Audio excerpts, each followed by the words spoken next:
Welcome to the Diversity Pivot Podcast. I'm your host, Julie Kratz. This season, we're having sweaty conversations for change. We're talking with guests about uncomfortable conversations about diversity, equity, and inclusion needed to pivot towards positive change.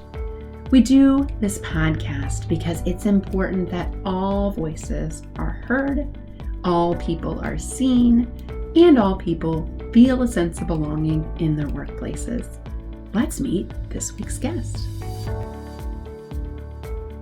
Welcome to the Next Pivot Point podcast. I am so excited to kick off our next season with a special guest that I've had the chance to collaborate and work with a bit in the diversity space. Phillip Spencer is a talent management and development manager at Entegris, where he leads diversity, equity, and inclusion initiatives. Having previously worked in various roles in human resources, Phillip focuses his career on building, engaging, inclusive workplaces. He also holds a BS in management from Bentley University and an MBA from Lasalle College. So excited to have you, Phillip.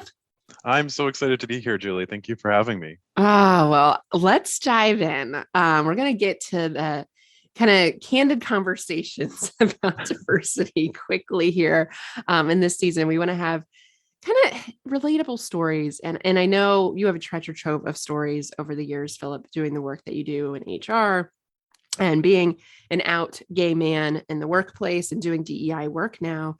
I'd love just to talk about your experiences and maybe a time when things got a little uncomfortable with diversity in the workplace. Absolutely. Like you said, I have those stories.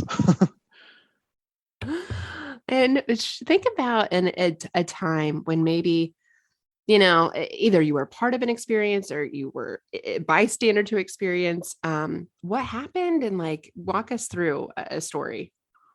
So, I was thinking a lot about this a lot lately, actually, because, one of the things I think about in my career is ever since I was real young, the one thing I wanted to do was just help people in some way. I wanted to make some type of difference. And I thought, if I can move the needle a little bit to help the next generation, I want to do it. But, when you're young, you kind of shoot for the sky and you're going to achieve full equality for everyone. And I remember when I had graduated college, I didn't actually know what that would look like. And I had left the world and I had started seeing how people were treating each other in the workplace, and how, grown adults would, choose people or support people simply because of how they looked or how they acted or different things. And I had this moment where I was just kind of like, this crap ends now. I was going to swear there, but wasn't sure if I was allowed to.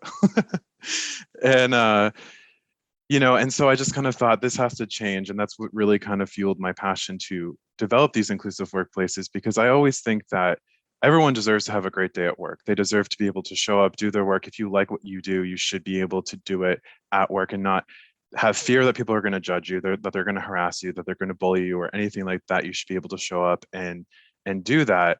So I started kind of thinking about, well, how am I going to do this? And I was very conscious of the fact way back when that I am a white man.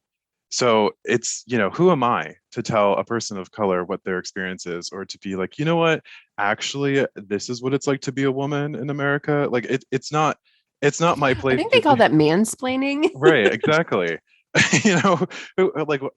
That's not my place to do that. And I learned very early on, I just had this realization that my job is not to speak for people or over people. It's to create spaces so people can speak for themselves and that they can feel that they can show up and do that. So, I mean, I'll give a great example of this. When I, last year, when the resurgence of Black Lives Matter had happened after the killing of George Floyd, you saw a lot of white people come forward and say, like Black Lives Matter, and absolutely. But then you saw things happening like, I think it was Blackout Tuesday was the social media trend where a lot of white people started posting the black squares on social media to indicate that they were allies, which is great that you're supporting that.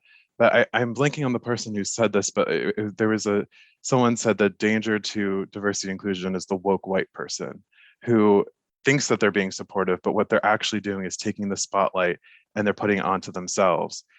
And I was at this roundtable discussion at the time where they were talking about there were these people talking about, oh, I'm an ally of the Black community.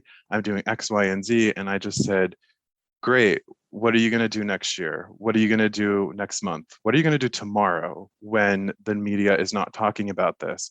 Instead of, putting the spotlight on yourself, what you need to be doing is looking at your hiring policies. You have to look at providing training for managers and recruiters to be able to understand that bias exists, that microaggressions are a thing, and that we have to be able to create spaces for people to come to work. And when they come into work, what does that look like for them? And how do we create this community for them, and actually taking those steps to move forward? So instead of it being, here's how great I am, let's have it be, let's kind of take that and make it an equal playing field for people. Oh, that's such a great example of standing in the moment and being an ally, is saying, "Hey, what are you going to do next?" Right? Because so many woke, I hate to even use that term because usually if people use that term, they're not really woken up, I have found. But people that self-proclaim to be an ally, like that's not how it works, right? It's not about you. Like drop your ego, take the spotlight off of you, put it on somebody else. And we're all on the journey. I mean, myself included, I talk about this on a daily basis, but I will always be learning and I will always be striving and committing to being an ally, not claiming that space and self-identifying as such. There's a lot of problematic language around I am an ally, right? That am word has to be switched out a little bit because it's a journey. And that's a really good challenge for people because right now, headed into the fall of 2021, this is not as much in the news cycle. And I wonder how we keep the attention on DEI and knowing you live in this world daily in representing your organization. How have you found a way to keep that momentum going when it isn't in the news?